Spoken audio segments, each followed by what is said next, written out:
नमस्कार मंडळी, स्वाद आपल्या घरचा या रेसिपी चॅनलवर तुम्हा सर्वांचे अगदी मनापासून खूप खूप स्वागत आहे.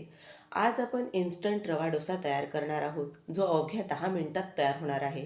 जेव्हा ही डोसा खाण्याची इच्छा झाली, तर सर्वात महत्त्वाचं असतं मिश्रण फर्मेंट करणं. त्यामध्ये जाणारा किती सारा वेळ.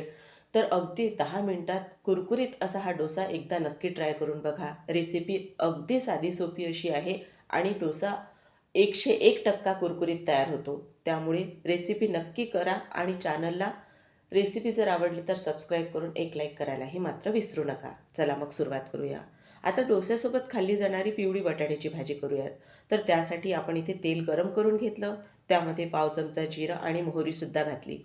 आणि आता आपण हिंग घातला इथे अगदी 2 चुटकी एवढा.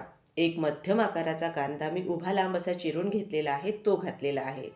मधात थोडा लाईटचा प्रॉब्लेम होता. तर आता इथे आपण 10 ते 12 कढीपत्त्याची पानेसुद्धा घातलेली आहेत. आता इथे आपल्याला 2 सुक्या मिरचीचे कापसुद्धा घालायचे आहेत. या बटाट्याच्या पिवळ्या भाजीमध्ये तुम्ही हिरव्या मिरचीचाही वापर करू शकता आणि बऱ्याच ठिकाणी यामध्ये चणा डाळसुद्धा वापरली जाते. तर आता इथे आपण अर्धा इंच आलं खिसणीवर खिसून घेतलेलं आहे, ते घातलं. आता हे सर्व साहित्य तेलामध्ये परतून घ्यायचे. कांदा आपल्याला जास्त काळपट असा करायचा नाही, हलकासा फक्त ट्रान्सपरंट होईपर्यंतच परतायचा आहे. यामध्ये पाव चमचा मोहरी आणि अगदी पाव चमच्यालाही थोडी कमी एवढी आपण धना पावडर घातलेली आहे. या पिवळ्या भाजीमध्ये गरम मसाल्याचा वापर आपण करणार नाही आहोत. आता ही चटणी छान ओलसर तयार व्हावी यासाठी हे सर्व साहित्य परतून घेतल्यानंतर यामध्ये आपण वाटीभर एवढं पाणी घालणार आहोत. जी डोस्यासोबत पिवळी भाजी तयार केली जाते, ती थोडी ओलसर असते, त्यासाठी इथे आपण पाणी घातलेलं आहे. इथे 2 मोठे बटाटे मी उकडून साल काढून घेतलेली आहे. तर ती बटाटे हाताने आपल्याला अशी यामध्ये तोडून घालायची आहेत आणि चमच्याने जितके शक्य होईल तितके हे बटाटे मॅश करून घ्यायचे आहेत. तर दोन्ही बटाटे इथे तोडून हाताने आपण घातल्यानंतर चवीनुसार यामध्ये आपल्याला मीठ घालायचं आहे. तसंच बारीक चिरून घेतलेली कोथिंबीरसुद्धा. आता हे सर्व साहित्य आपण घातल्यानंतर ते आपल्याला छान एकजीव असे करून घ्यायचे आहेत. म्हणजे बटाट्यामध्ये जे पिवळी भाजी आहे त्यामध्ये असे बटाट्याचे मोठे तुकडे राहायला नको.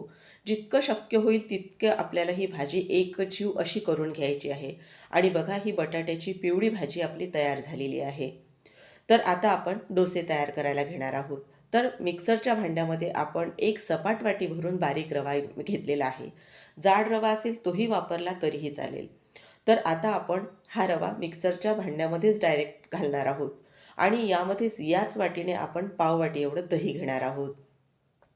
तर इथे तुम्ही ताकसुद्धा वापरू शकता.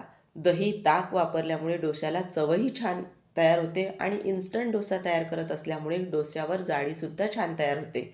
त्यासाठी हे दही आपण इथे वापरत आहोत.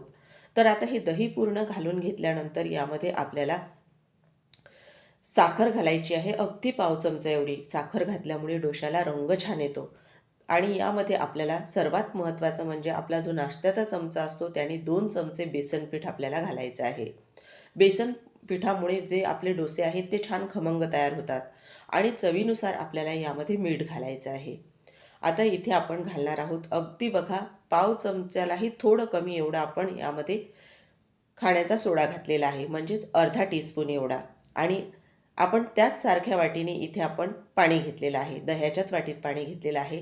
तर इथे आपण पाऊण वाटी पाणी यामध्ये घालून घेणार आहोत, पण सुरुवातीला अर्धच पाणी मी यामध्ये घातलेलं आहे.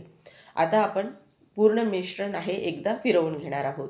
तर बघा हे मिश्रण आपण तयार करून घेतलेलं आहे, पण रवा जसजसा मुरला जाईल तसतसा पाणी शोषून घेईल आणि मिश्रण पहिल्यापेक्षा थोडं घट्टसर होईल. जर मिश्रण घट्टसर झालं तर तुम्ही यामध्ये थोडंफार पाणी घालू शकता, पण एकदमच पाणी घालू नका, कारण रवा कितपत पाणी शोषून घेतो यावर आपलं पाण्याचं प्रमाण ठरतं. तर आता हे जे मिश्रण आपण तयार करून घेतलेलं आहे हे एका मोठ्या पसरट भांड्यामध्ये आपण काढून घेणार आहोत. आणि मिश्रणावर बघा हलकेसे बबल्स असे तयार झालेले आहेत. आपण यामध्ये जे दही वापरलेलं आहे आणि खाण्याचा सोडा, त्यामुळे छान मिश्रण हलकं होतं. आता उरलेलं जे पाणी आहे ते आपण मिक्सरच्या भांड्यामध्ये घालून घेतलेलं आहे आणि त्याला लागलेलं पूर्ण मिश्रण काढून घेतलेलं आहे. बघा आता आपण पूर्ण मिश्रण काढलेलं आहे. आता हे पूर्ण मिश्रण आपल्याला एकत्र करून घ्यायचं आहे.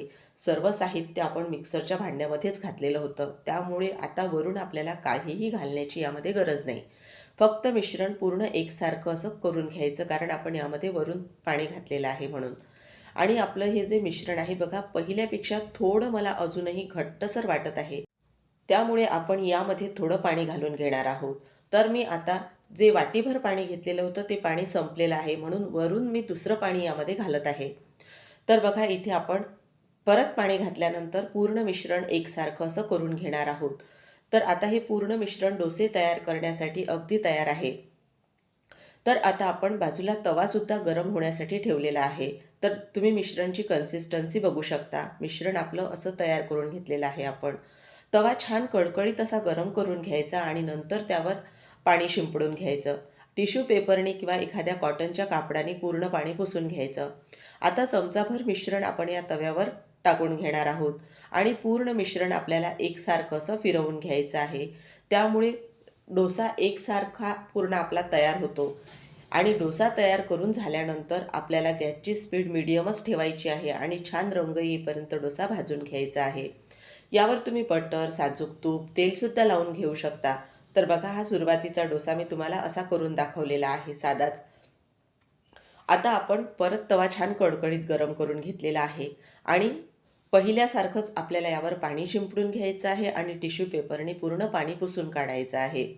आता पूर्ण पाणी पुसून काढल्यानंतर आपल्याला चमचाभर परत मिश्रण यावर घालून डोसा पसरवून घ्यायचा आहे. तर इथे आपण डोसा पसरवत असताना गॅसची स्पीड आपल्याला मीडियम ठेवायची आहे. बघा, एकसारखा असा हा डोसा आपण पसरवून घेतलेला आहे आणि तुम्हाला डोशावर जाळी कशी तयार झाली ते सुद्धा मी जवळून दाखवते. तर बघा, इथे डोस्यावर किती छान जाळी तयार झालेली आहे. आता आपल्याला यावर बघा 2 चमचे तेल घालायचं आहे. तर इथे आपण यावर तेल घालून घेतलेलं आहे. तुम्ही बटर, साजूक तूपसुद्धा टाकू शकता. मी जेव्हा तेल घातलं यावर तेव्हा माझा कॅमेरा बंद होता. तर बघा, इथे तेल घातल्यानंतर डोस्याला रंग यायला सुरुवात झालेली आहे. गॅसची स्पीड मीडियमच ठेवलेली आहे. आता या डोस्यावर मी तुम्हाला पिवळी भाजीसुद्धा लावून दाखवते. तर अर्ध्या भागावरच डोस्याच्या आपण ही पिवळी भाजी लावून घेणार आहोत आणि वरून छान बारीक चिरून घेतलेला कांदा आणि कोथिंबीर यावर घालणार आहोत. आणि बघा, हा छान आपला मसाला डोसा तयार झालेला आहे. तर अजूनही याला आपण अर्धा मिनिट छान भाजून घेणार आहोत आणि नंतर हा डोसा आपण मग काढून घेणार आहोत. तर बघा, भाजीलाही काय छान रंग आलेला आहे आपल्या. बघता क्षणीच डोसा खावासा वाटतो. तर बघा, हा डोसा आता आपण काढून घेणार आहोत आणि डोसा किती कुरकुरीत झालेला आहे हे सुद्धा तुम्हाला मी दाखवते. तर बघा, हा डोसा ताटामध्ये आपण काढून घेणार आहोत. तर इथे बघू शकता, छान सोनेरी रंग असा आपल्या डोस्याला आलेला आहे आणि एकसारखा असा रंग दिसत आहे. तर इन्स्टंट हा रवा डोसा आपला तयार झालेला आहे. तर मंडळी, ऐकलात ना तुम्ही आवाज? छान कुरकुरीत जाळीदार असा हा इन्स्टंट रवा डोसा आपला तयार झालेला आहे. करायला अगदी साधा सोपा, झटपट तयार होतो आणि खरंच सांगते, चवीलाही तितकाच छान लागतो. नक्की एकदा ही रेसिपी तुम्ही ट्राय करून बघा आणि तुम्हाला रेसिपी आवडली असेल तर चॅनलला सबस्क्राईब करून एक लाईक करायलाही विसरू नका. पुन्हा आपण अशाच छान, उपयुक्त आणि घरगुती रेसिपीसोबत पुन्हा भेटूया. तोपर्यंत मस्त खा आणि स्वस्त रहा. धन्यवाद.